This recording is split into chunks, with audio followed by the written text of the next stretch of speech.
हुजूर पाक सल्लल्लाहु अलैहि वसल्लम को जिन आंखों ने एक बार देखा है, वो सहाबा की जिंदगी तो देख लें। उनको खोलते हुए तेल में भी डाल दिया गया, मगर दामन मुस्तफा से हाथ हटाना तो दूर की बात है, जुबान पर लफ्ज लाना भी उन्होंने कभी गवारा नहीं किया है।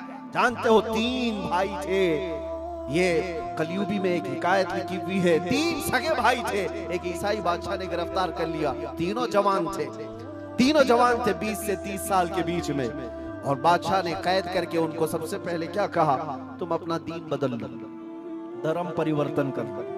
मोहम्मद अरबी सल्लल्लाहु अलैहि वसल्लम के जो कसीदे गाते हो छोड़ दो।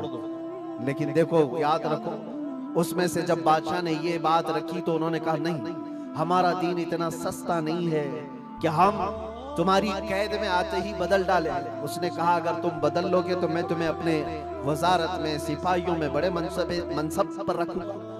नहीं माना, ठुकराया। बादशाह ने क्या कहा, इसकी सजा तुम्हें भुगतने के लिए तैयार रहनी होगी। तैयार। बहुत बड़े एक कढ़ाई में तेल को लाकर खोलते हुए तेल में उसमें से सबसे बड़े भाई को डालने का हुक्म दिया। बादशाह ने जैसे हुक्म दिया, जल्लाद आया और उन 3 भाइयों में से एक को उठाया और खोलते हुए तेल में डाल दिया। अंदाजा करो, मोमबत्ती पर अगर तुम्हारी उंगली भी लग जाए ना तो चमड़ी जल करके निकल आएगा। और पता नहीं कितने दिन तक इसकी जलन आपको होती रहे। लेकिन एक पकते हुए तेल में डाला जा रहा है। डाल दिया, जिस्म पूरा चरमरा गया।